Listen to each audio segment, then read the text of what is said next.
We need to bring it back. Too much stuff. All right, songwriters, how you guys doing?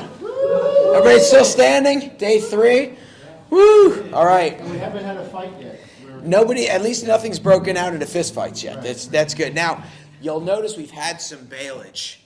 Some people have bailed out and run away because they've got, practice for stuff tonight. I understand that, but you guys are here, and that's what counts. So this is good. They're just going to miss out on whatever functional harmony stuff we do, and they're going to miss hearing what you guys have come up with. So, how many of you from groups yesterday came up with at least the beginnings of a song? Anybody? Fantastic. All right. Didn't expect everybody to do it. So, whatever we get, we get. I guess what we should do probably is just, if you guys are ready, who's got a song they consider finished at least at the point of first draft?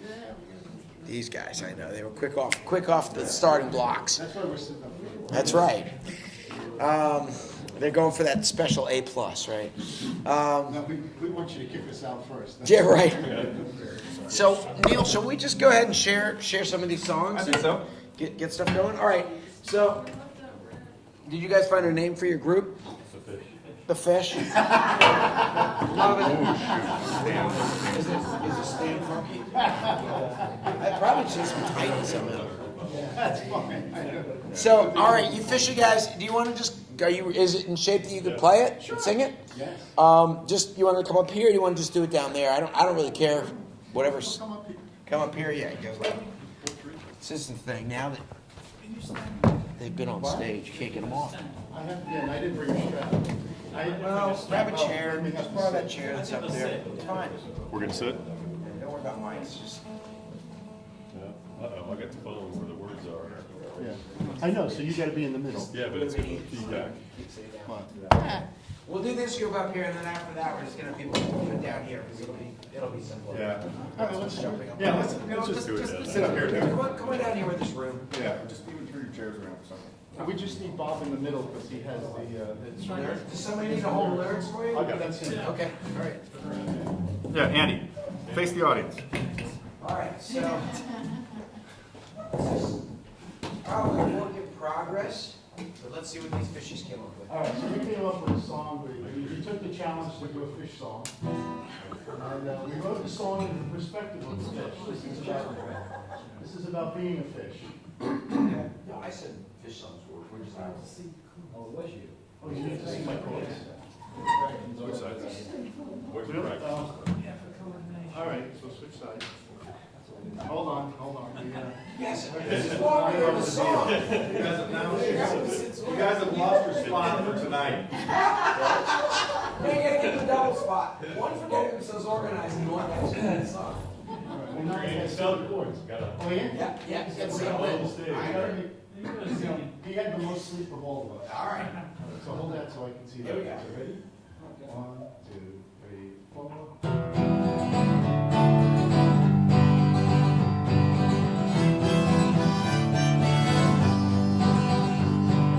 I was swimming off the beach, saw some girl that rather reach. Life is really rough when you're a fish. I swim man would ring his bell, cold and green would taste so well. Life ain't so hot when you're a fish. All those girls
Finish at least most of it before lunch.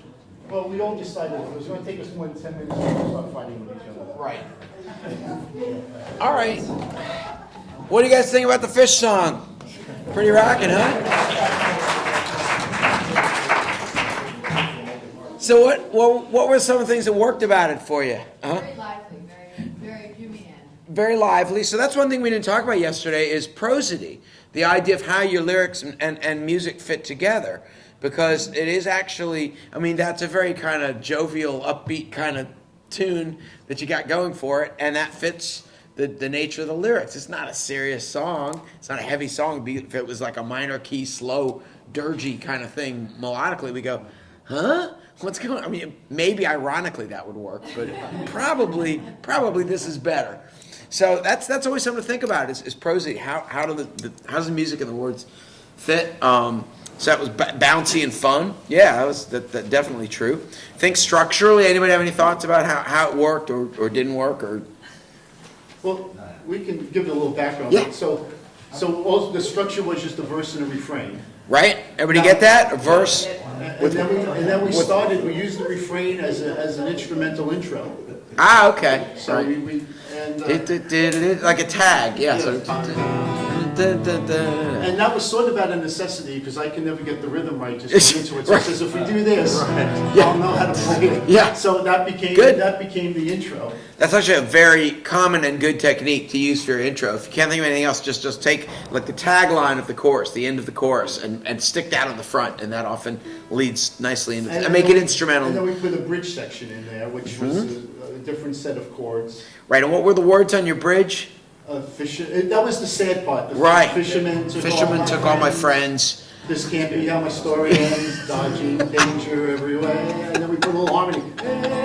Yeah. And then we said, well, it's too short, so let's stick a harmonica lead in there. Good. Yeah, everybody loved the harmonica lead. And then we made the last verse the happy thing, where he finally gets the girl. The surfer girl wants to swim with him. So you see how there's some structure there, right? He's got a problem, which is he wants to do all the things that people on land are doing. He can't do it because he's a fish. See, that's another thing that's great. You don't have to write a song. Not only do songs not have to be autobiographical, they don't have to even be from the point of view of a human.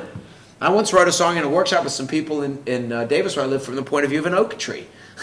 Because it was an arboretum, and we were dedicating this new arboretum, and it was all ages. And I said, "What do you want to write about?" And they decided they write it from the point of view of the tree that had been there for 50 years and all the things that it had seen. And the outro was the refrain played just 3 times. Right, and Twice that's welcome. This time we like being a fish. You dance with me because I'm a fish. We did that twice. Right. And then a harmonica out to echo the intro. yeah, just a little symmetry. Good. I mean, it's short, right? That's a very short song.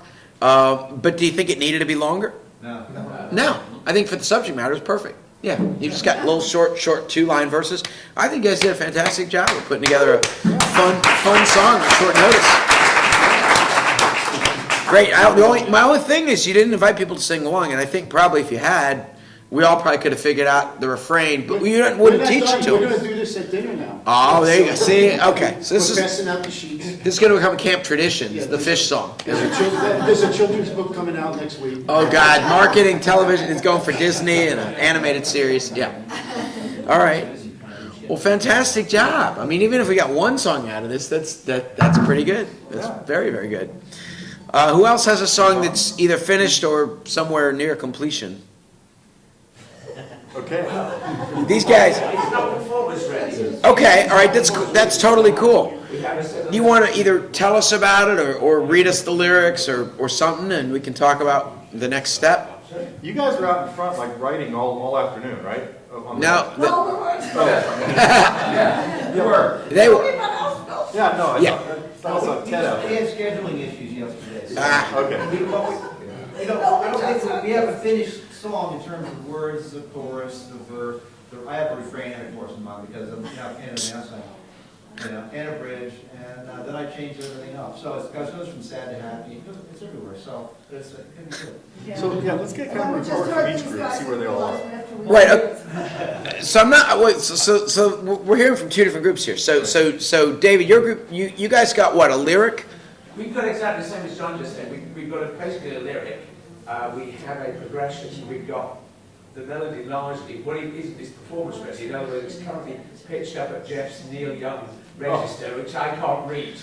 Translating that lyric into full ability, I can't hit it. And John, Well, but that's okay as long as someone can sing it. I mean, it doesn't, you know, I mean, maybe not everybody could join in, but if he can sing it, then that's, You know, we spent a lot of time yesterday blocking. yes. So we said, okay, let's try to get maybe a memorable intro that you've never heard before. So that was Wow. the focus of the music. Nothing fancy, nothing, revolutionary, but memorable enough that I don't think we've heard it before. So that was good. That was an important element. And then we've got the chords blocked. We have them blocked, meaning we know the chord progression for the verses and the refrain, Mhm. and then we put together a wild bridge that is just out there on key change. And then we have the theme of the whole song, so we know where we're going with the lyrics, but we just haven't put it all together. We haven't put the melody and the verses with the chorus. And we have got a hook. We've got a hook. We have the hook. We have a very short phrase which recurs in between the verses, Yeah. which is a nice thing actually. But we need a little more, we're a work in progress, so we haven't tied it all together, and that's where we are. So we're just trying to pull it all together now. Right, so you do have a melody or you don't? Because David said you have one, but it's too high for everybody else. Well, But you- we had a melody originally. Uh-huh. And then David, who is, if you ever could imagine, what would a lyric ATM machine look like? It's pretty much David, right? You always have to say, I would like to withdraw 2 couplets and a couple Right. of stanzas. He's got it. Do it. It's unbelievable. So he nailed the lyrics, but the lyrics got modified from the original melodies. Now we're going back, we've got to do a little engine rebuild on the rhythm of the melody now with the new lyrics. Great. Well, that brings me to something else I was going to say. Sometimes people ask about, will you write the lyrics first, the music first, whatever. And I always explain it's kind of like triangulation. I mean, I'm not a mathematician, but it's kind of a back and forth process where you modify. You'll come up with kind of a sketchy lyric, make a melody for that, and then if you really like that melody, then you go back and you rewrite the lyrics. Oh, now that melody doesn't really work. Now you tweak the melody, and then you rewrite the lyrics again, and you kind of go back and forth tweaking. That's absolutely, what you just said is absolutely where we are. We're in the middle of the triangulation. Okay. And generally the lyrics don't start on beat 1 of the bar. Okay. So there's a lead in off the 5 chord. Yep. And then something like the second word of the lyric hits the first beat of the bar. And that's where we are triangulating. So we're both familiar with that. You don't just get it by looking at the lyric and the chord chart. Yeah. Because it's got a lead in. Now, yeah, I mean, again, it comes down to melody and melodic rhythm. Yeah.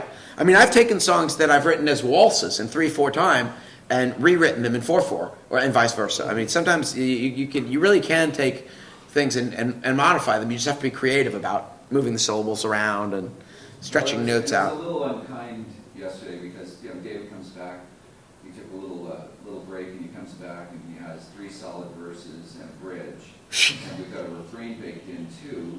And then I said, oh, by the way, you're singing the verses, right? And we pitched them. The melody's quite high. Is it So your Neil Young thing? yeah, you got to nail it, right? Anyway, so that. Well, you can always transpose. That's No. that's not really the. Good start for yesterday, but not. Well, yeah, it sounds like you guys have a great You guys start. gonna work on it a little bit more today, or you gonna try to do it tonight? Oh, yeah. Okay, so it's on the agenda to play tonight. Yeah. Okay. And it sounds like they don't need any more help from us. Whatever. No, not really. I mean, unless you wanted to share what you've got so we can sort of see the progress. Some kind of an alarm or.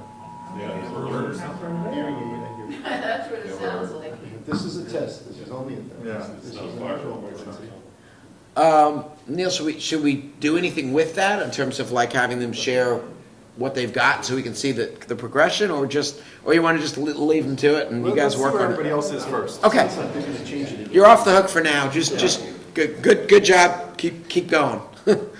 Okay, next group, the out front group. John, Gabrielle, what do you guys got going?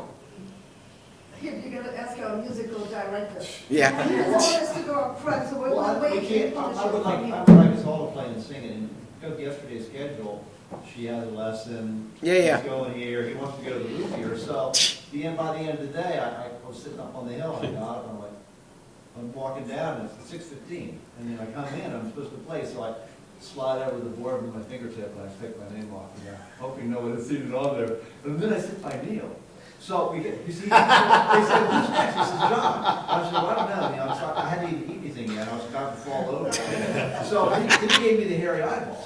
He said, "Yeah, we can do that." He gave me this. Please, John, you're really letting the team down. Yeah, that sounds just like me, right? And then I walked out there, but, so, we just haven't had, and then last night just got out of control, of course. We haven't had. So it sounds like we should turn them loose right now and give them a half an hour. You want to do that and come back and then maybe talk about functional harmony? It's just 11 o'clock. What was the functional harmony option that you offered that we didn't hear? Do we want to go away? Oh, yeah, go there, because then they can change the song all over again. Okay, Well, so- I know yesterday there was a lot of interest in talking about functional harmony and how to put chords to melody, and I did promise that I would talk about that at some point. We'll be back in quarter 12, will that work? Well, we have 15 minutes then to try and blaze through functional harmony in 15 minutes. It's possible. I'd like to do functional harmony personally while we're in the room. If we go away, it'll get disorganised. If you're ready to do functional harmony, Definitely. I want to hear it. I'd rather do that than go away and come Yeah. back. Yeah. Because we're just- Yeah. Yeah, I'd rather do it now. Okay. So let's find out where everybody else is. in the Right. next couple Let's keep minutes. going, yeah. Then we'll talk theory for a half an hour At most, or yeah. so, yeah. At And most. then we'll give you till lunchtime to work with your groups. Yeah. That means you guys can run down to the bar and get us some whiskey. Right. Okay, so let's see. We're gonna write a song about a squirrel. A squirrel? song. That's Who got next hit by a week's fish. assignment, yeah. So which other groups? We have the group that was back here. Yeah, is that Michelle? We want to do the functional harmony, then, if we can get 15 minutes Okay. together, we can present something. Okay. Yeah. Oh, it's Ann. Is it you? It's telling him there's a fire back home. Yeah. Well, Lynn, Michelle, are you guys? Where are you at in your process? You haven't told us what you've got. We have, go ahead. We've got most of the lyrics, Yeah. and we've started building a progression around that. We've got the story, we know where it's all heading, we're adjusting the lyrics a little bit, we've got the melody, so. You've got the melody. Okay, good. Because I'm hearing a lot of people talking about lyrics and chord progressions, and I'm not hearing as much as I want to hear about melodies. So I want to. That at one point. At one point we had At one point the chorus, well, at one point the verses and the melody of the verse and the chorus was the same, so we needed to do some work on it to make it different. You guys hear that? They said at one point the melody of the verse and the chorus is the same. Was that a good thing? No. Probably not. So you're figuring out how to So change we're one or the Change other. that up a Yep. bit. So we Good. worked on that some, and that's what we'll do in the 15 minutes. And in fact, functional harmony will help with that. so. Okay, good, yeah. Lynn and I at one point, well, all of us were working on where we'd gotten to, Yeah. and then I had to go and do something else, I can't remember what it was. And they continue to work on that stuff, so I haven't actually heard it since we worked on it Right. late in the afternoon. So the general message, Progress. right? The general message we're getting is that people didn't really have enough time. There's too many things going on, and we need to somehow block out more specific time for groups to actually have time to. Let me ask To you me. another question. Is there a possibility we can squeeze this in Except- before the afternoon session? Say that again. To do what? We come back and do this Oh. right before the afternoon session, because we have Taylor. So I'll tell you what's going on with Taylor Guitars. They're gonna come in and do probably a short little presentation, probably set up stuff in this room. And then the presentation might only be like a half an hour or so. Then then they're just gonna be here and it's just gonna be one guy. But then the guitars are just gonna be here. People come in and check them out and, give them your library card and take it home or something. I'm not quite sure how it's gonna work, but something like that. Give me a credit card and take it out. But yeah, so it's more just gonna be sort of a display, drop in, with probably a little bit of information. So we could reconvene at What, over 4:30? there? Oh, or in here, 4:30? think so. I'm game. We could try, let's just make sure we stay in touch with that. And once Taylor's here, once Jack's getting stuff up at 2 or 2:30, we can see if he wants to leave it up all day or what. Could I just ask what the aim of it is at that point? That we haven't had our song progressed? At 4:30, you mean? At 4:30, you're talking about. What would we do then? What would we do at 4:30?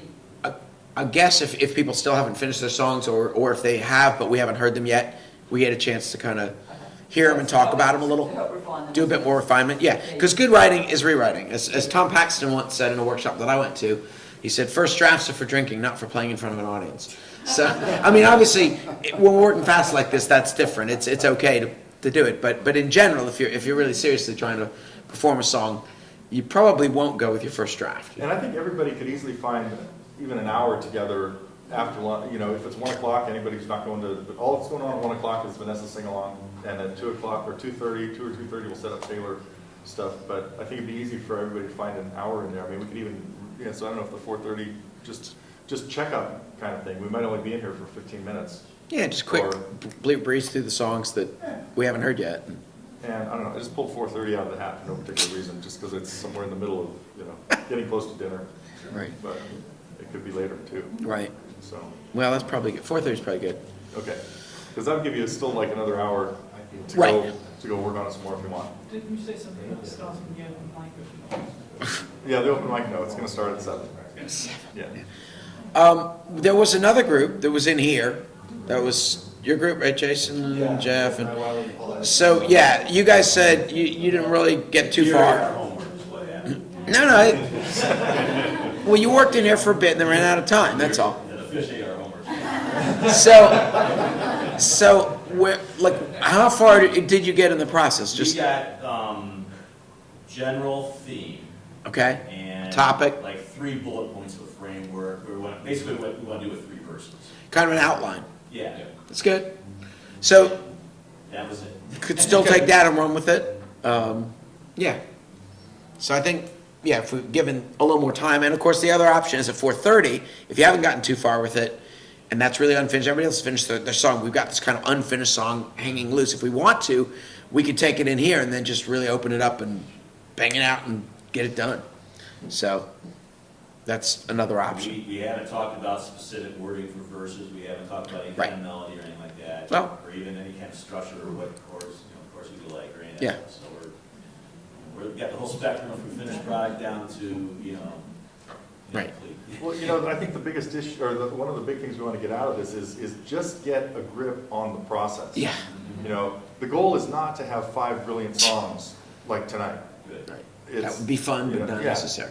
Because it's already clear we're not going to have 5. Well, it would be 4 billion songs and 1 fish song. Right, that's what I mean. So we have a chance of 4 billion songs, but we know for sure that the fish song is not going to qualify. Sorry, guys. Just, oh, I guess I do say nasty stuff sometimes. Rob's right. It's all in fun because I love all of you, and you guys know that. That song is going to go over so well with the fish demographic. Well, we figured Peter would want to use it. Yeah, so, and of course, there's a pond down here. They're probably not fishing that thing. You know, we And that's can go test drive it on. That's where we wrote it. We set it up.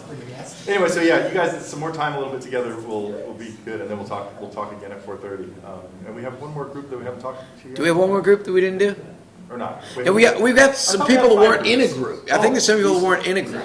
Lisa, did you write a song yesterday? No, no. Oh, She bailed out before the Okay. groups formed. All right. I wrote the 59th Street Bridge song. Yeah, that was mine. You know, and that goes to show, sometimes if a song sounds familiar, you really like it. So, you know, don't worry about cloning songs. I thought it was that was a different number, that bridge, but never mind. So, okay, let's. Yeah, I was going to say, if there's stragglers, there's some people who missed yesterday, or Join the group. Yeah, Who's I gonna think, invite Lisa in? yeah, if somebody wants All to, right, you guys right, got it? yeah. All right. Dan got drafted over there, good. Victor, were you in a group? Yeah, you were in the, yeah. That- Oh, Chad, okay, yeah. we're John's group. Chan, how about you? Were you in a group? Chan, were you in a group yesterday? No. Oh, well, you can join one if you want. Who else is next going to run We had John out, but he kind of break up the story. Oh, okay. Let's replace him with Chan. Well, yeah, Stick John's Jan in there. gonna collect royalties, pretty much. Oh, wasn't it you and John that were asking about your artist contract with me or something? Went for the 200% of what you make is what I make as your manager? 200% of what we get. Okay. All right, well, we've got a little less than an hour, which is more than enough time to cover let's, functional harmony. let's So get into let's breeze through that, and then we can do some questions, and then send everybody out to go work on their songs before lunch. 11:30, Yeah? let's say. Okay. 20 minutes. Yeah, okay, quickie harmony thing. Stop me or interrupt me as needed, just, you might have more to say about this than I do, but Okay. let me just kind of give you my little quick, it seems like I did this before, but maybe not, where we built stuff on scale tones, and if we didn't, let's just do it again. It doesn't matter, even if I did it. Yeah. The way I like to think about chords is chords have a job to do. So once you think about what their jobs are, it makes it easier to figure out where to put them. And for now, I'm just going to deal with major keys just for simplicity's sake. So if we take a major scale, okay, we go 1, 2, 3, 4, 5, 6, 7. I won't add 8 because that's the octave, right? So we got do, re, mi, fa, sol, la, ti, do, right? If we build a chord on each scale tone, this is what we're, so these little numerals here with the little caret on them, that means notes or scale tones, single notes. We can build a chord is just a combination of notes, right, stacked on top of each other. Oh, sorry, yeah. And my handwriting is terrible, so stop me if it gets really bad. So in order to build a chord, we just take two notes and put them together, one on top of the other. And the most sort of common chords are what we call triads, just 3-note chords.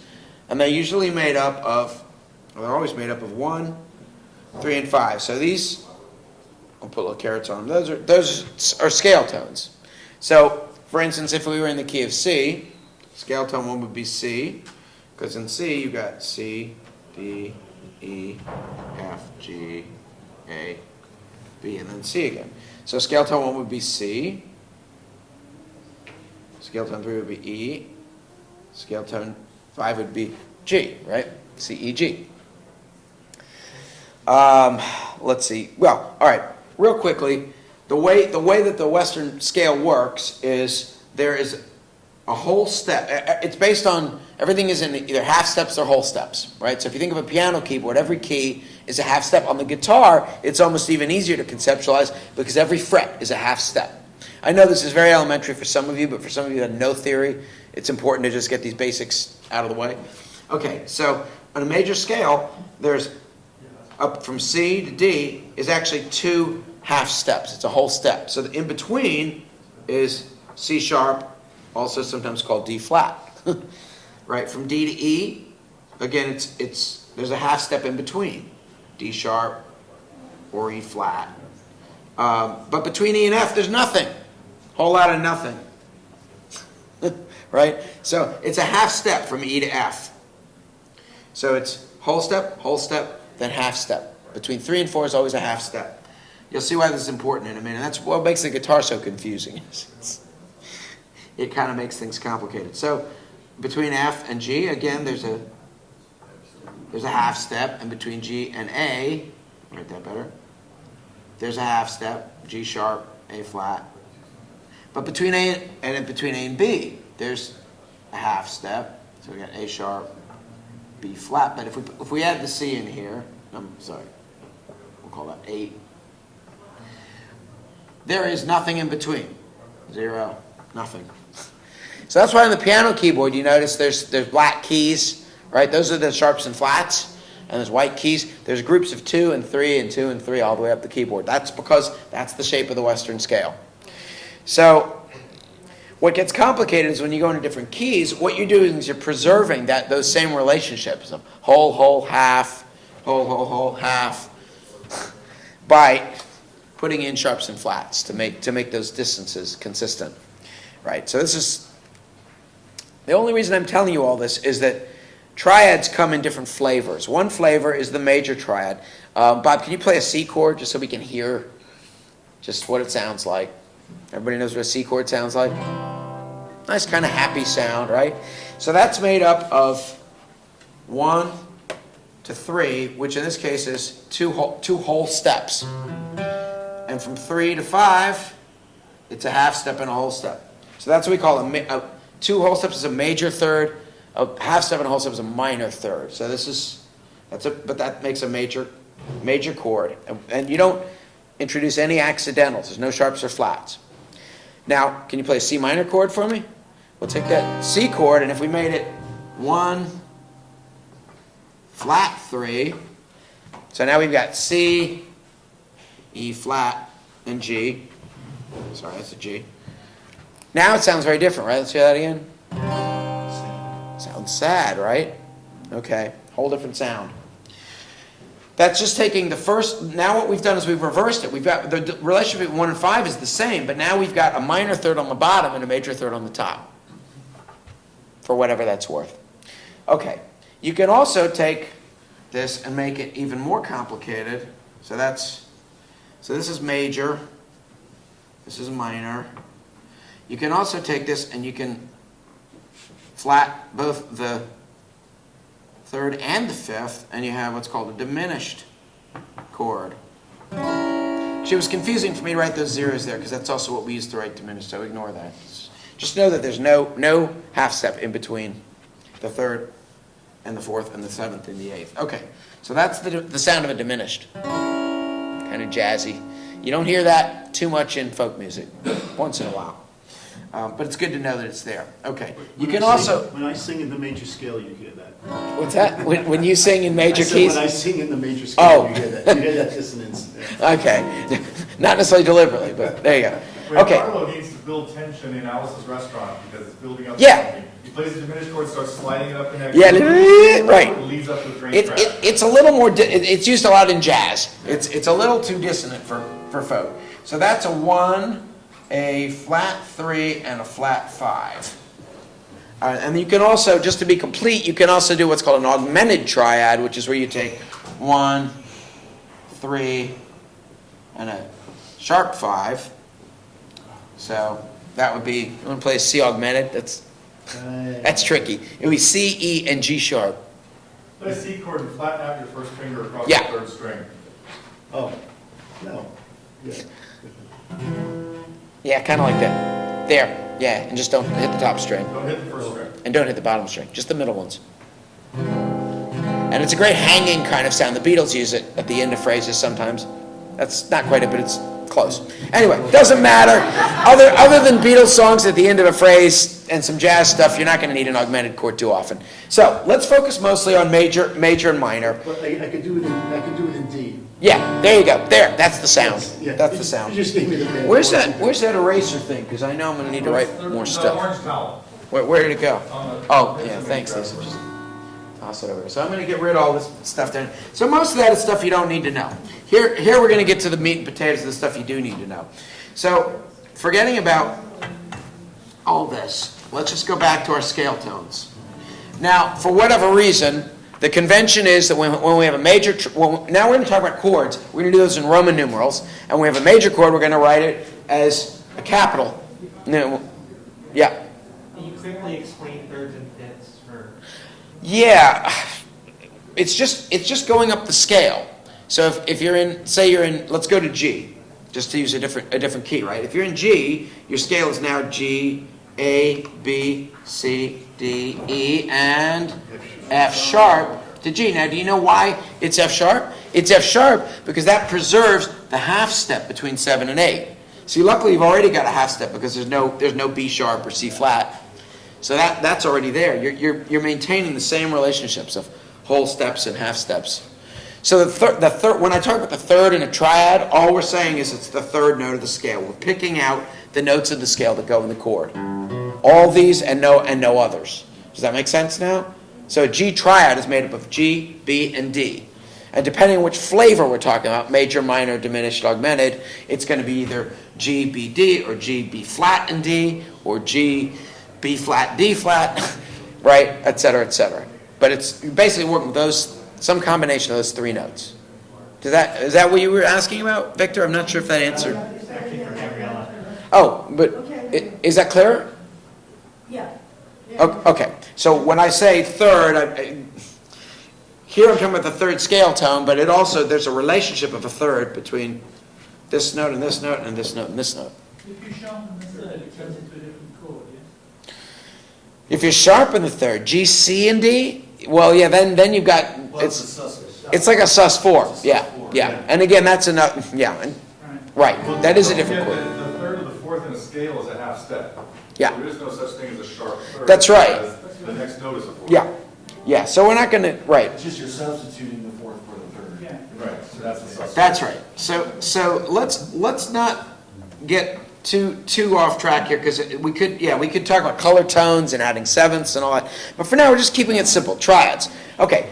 What I want to do now is just build a triad on each note of the scale and see what we get. So 1 is going to be a major chord, because if we're in the key of, and let's keep it in the key of C just to make it simple. If we build, right, 1, 3, and 5, that'd be C, E, and G in this case. That's major, right? If we just take it as is, the 3 notes from the C major scale. So it's a major chord. The 1 chord in a major key, and that's all we're going to talk about for right now, is going to always be major. Now, what if we build a chord on 2? So 2 would be D, F, and A. Be the 2nd, 4th, and 6th scale tone. But 1, if we start on D, we count up 2 notes. 1, 2, 3. Our 3 is F. Count up 5 notes. 1, 2, 3, 4, 5. We wind up on A. So that is going to be play D, F, and A together, and you would get D minor because of the relationships of D. That's a one, because there's a half step here. Right, so you hear D minor. So when you're in the key of C, your 2 chord is almost always going to be minor. Not always, you can switch it up, but that's usually how it is. Your 3 chord is going to be made up of E, G, and B, which also forms a minor chord. So your 3 chord, again. The E minor? Right, E minor, So yeah. this just these 2. Yep, right. And now if we build a chord on F, we would get F, A, and C. I'll put C up there, which forms a major chord. Your 4 chord. I know some of you are starting to glaze over. Stop me if is this starting to make sense a little bit? I'm just building these chords out of notes from the scale, and I'm trying to see which way they land. Are they going to be major or minor? It just depends on the relationships, how they stack up. Is it going to be, are they 2 whole steps? Is the 1 and 3 going to be 2 whole steps apart, or 1.5 whole steps apart? And that's going to make the difference. I know it's. Well, I mean, just make the third for in a major chord, the third is 2 steps. If you make it a step and a half, you're Right. dropping Then it becomes a minor. Then it becomes a minor chord. Right. So what I'm doing is I'm just building these chords out of the notes that are in the scale. I'm not using any accidentals here. See, no E flats, no F sharps, no nothing. Just C, D, E, F, G, A, B. That's it. Those 7 notes. That's all we're allowed to use. So if you go to 5 and you build up a chord, it's G, B, and then D would be the 5th. That's major because G to B, it's 1, 2 steps. 2 full steps. Right. So then your 5 chord is going to be major, your 6th chord is going to be minor, and your 7th chord is going to wind up being the diminished, tricky one that you never probably use for much anything. Yeah. And then, of course, you're back to your 1. So that's kind of how it plays out. And for any given key, you can take this template. So if you were in like G major, right? G, A, B, C, D, E, F sharp, G, then you know that probably your 1 chord is going to be G major, your 2 chord is going to be A minor, 3 chord is going to be B minor, C chord is going to be C major, D major for your 5, E minor, very important for your relative minor, for your 6th chord, and your 7th, which you never use, is going to be your 7th. It's going to be your diminished, F sharp diminished. So here's where we get to the actual useful and fun stuff. That's all the boring theory part. What are the jobs of these chords? Well, most of it has to do with tension and release. Some chords make you feel kind of relaxed and at peace, and some chords make you feel kind of like you got to move on. Now, basically in Western harmony, the 1, it's called the tonic or the root, that's your kind of resting place. And most Western music, if you look at symphonies to folk songs to rock songs, really all it is a progression from the 1 chord to the 5 chord and back to the 1 chord. Other stuff happens along the way, but it's all window dressing. I mean, even a giant symphony, most of it, if you really chart it out, is just working its way from the root, kind of the resting position, to the 5 chord, which gives you some tension, and then back to the root again.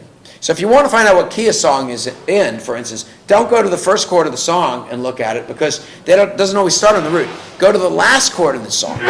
Find out where it ends. And unless it's one of those unusual songs, in which there are a few that end kind of hanging in a weird place, most songs end back on the 1.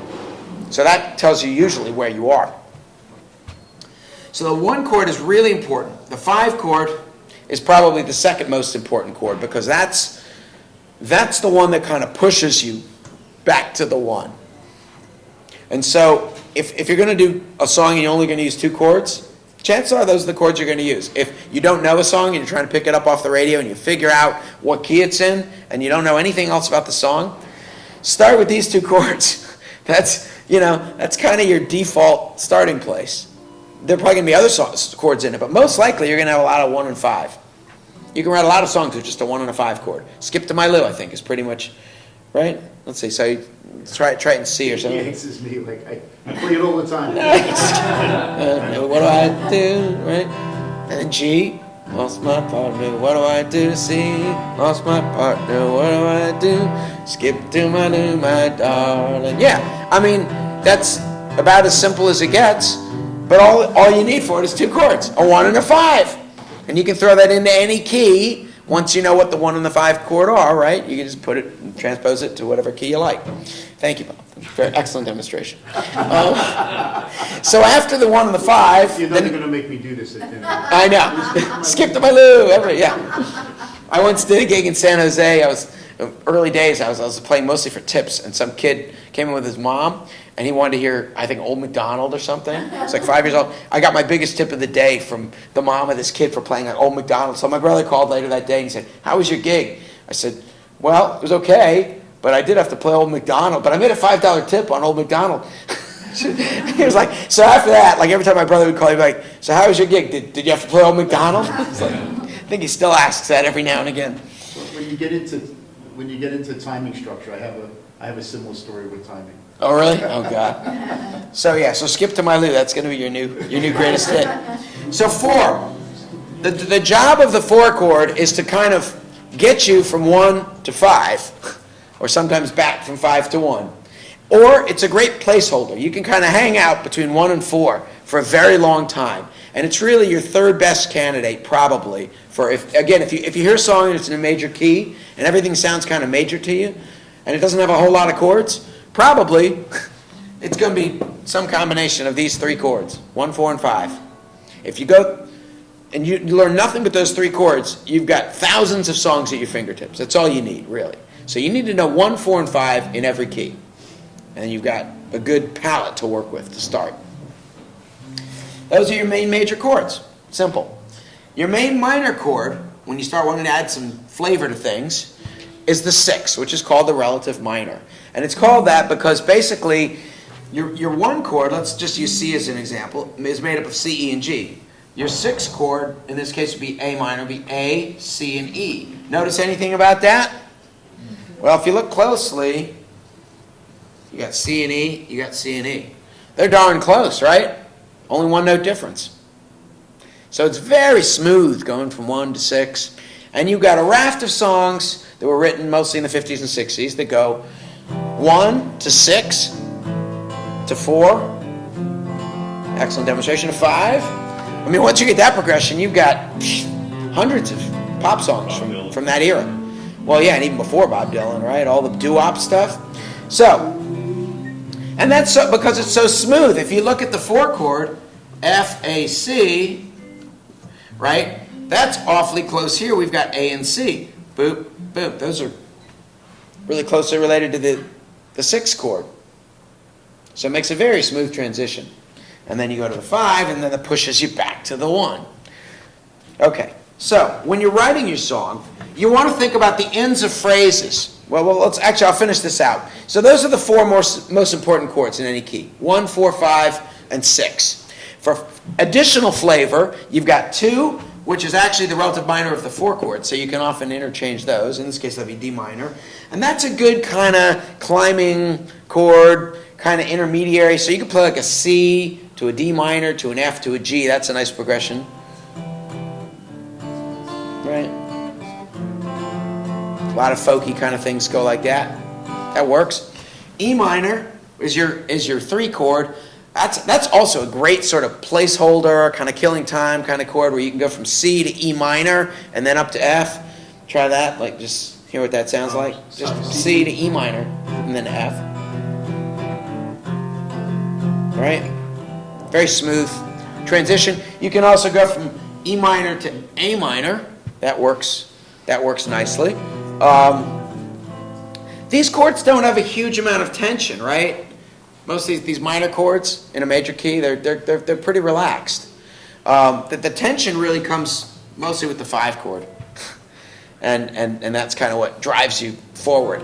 If you really want to get fancy with tension, then you can put in the 7, the diminished 7, as a substitute for the 5 chord. But we're not going to probably do that too often, at least not yet. Okay. It goes nicely to the 1. It kind of drives you to the 1.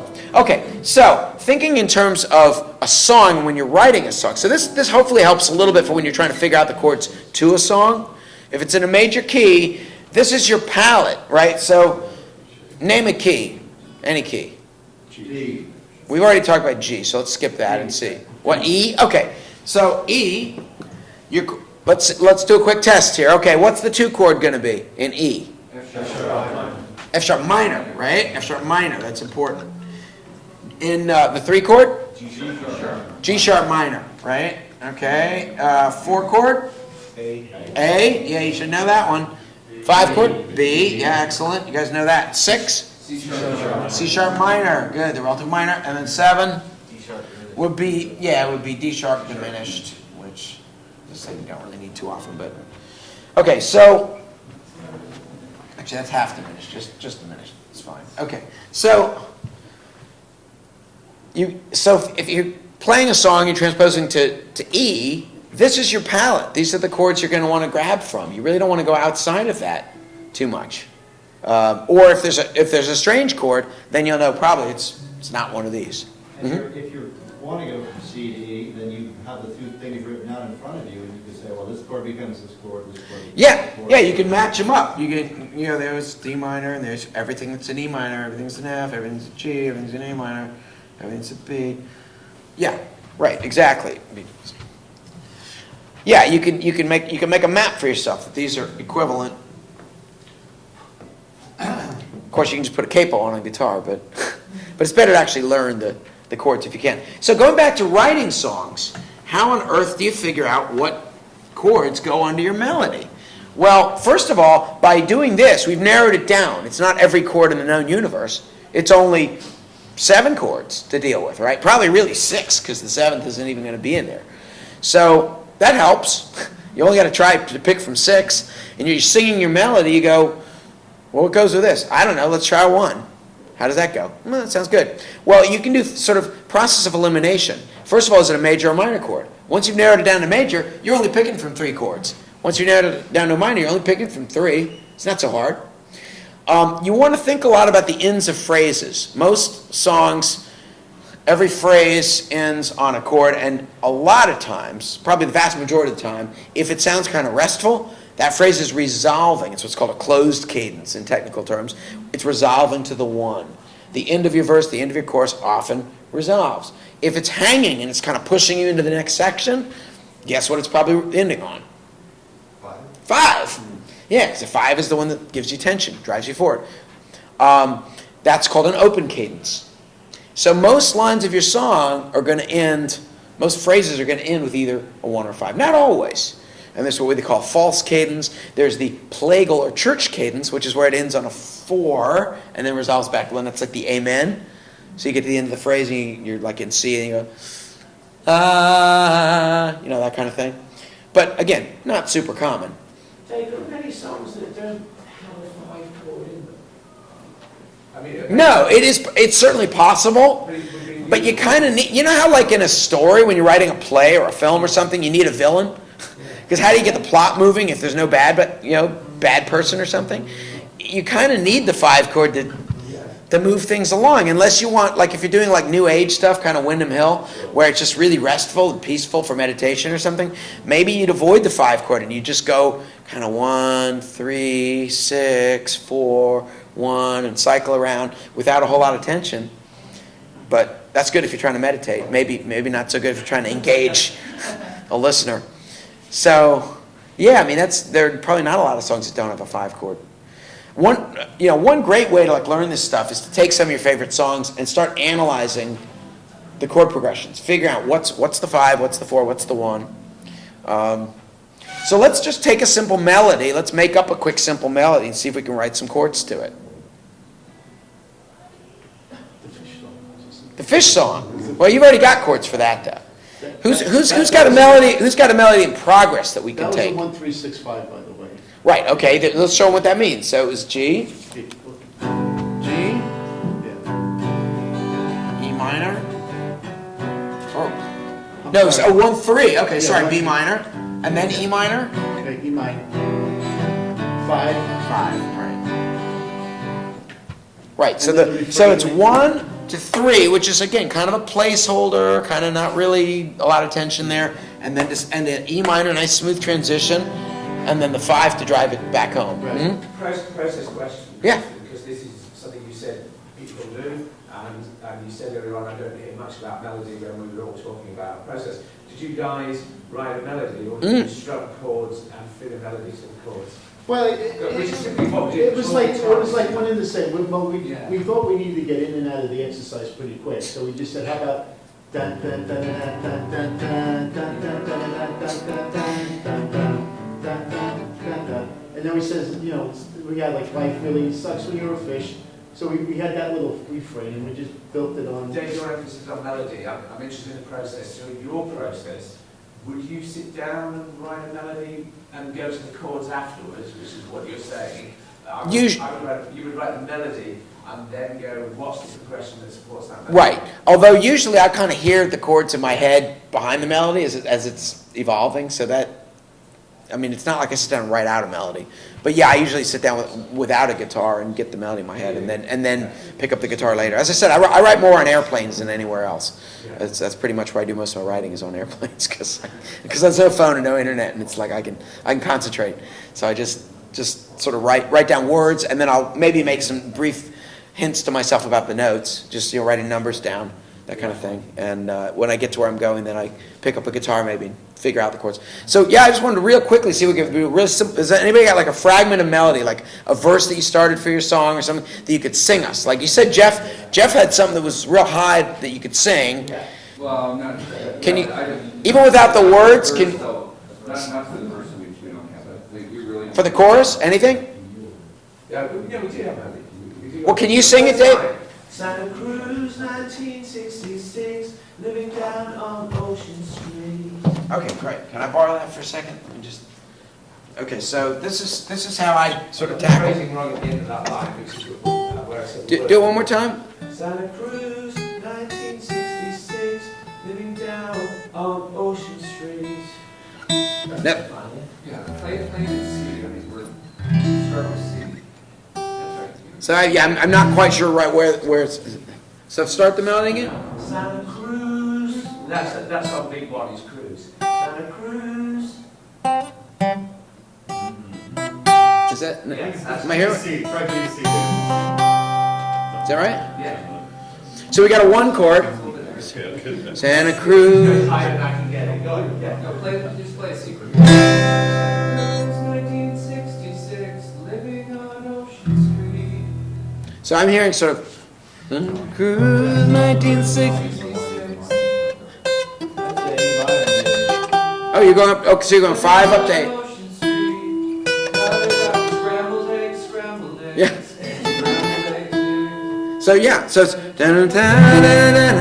so we started with 1 as a guess. Now the 2 notes he's singing, G and C, are part of the C chord. So that made sense. And then I hear him singing right going to B. Well, that sounds to me like it could go but to me it sounds more interesting. E minor. Now that might not be at all what you guys had in mind. Actually, so you bring up a good point. So what we sort of wanted to play with was playing it super safe at the beginning. So we did do G and C. Yes. Then we go to an A minor, which is F sharp major 7. That's right. F major 7. Sorry. We haven't gotten into 7 submission. And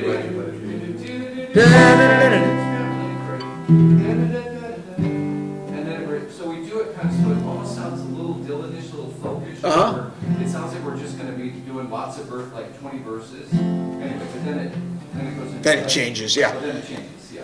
So, I mean, just for those couple notes, you can see how one of the things you can do is when you figure out what the notes are, and that's where the guitar is really useful. If you play your melody on guitar and figure out what the actual notes are, you can then figure out how does that plug into the chords that you've got available to you. And so G and C, well, that works pretty nicely with our root, right? B and G, well, that could be an E minor, it could be a G.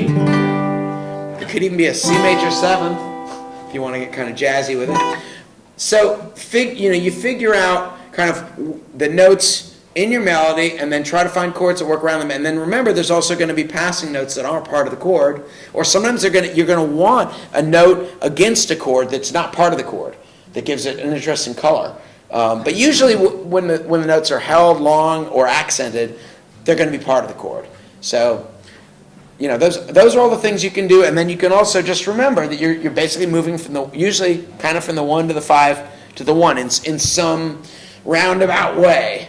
We were, just from a process standpoint, we kept asking each other, where are we pointing to? Where do we want to go? Like when we're in this section, we're playing this chord, where are we going next? So we try to be really conscious of, or where do we want to land?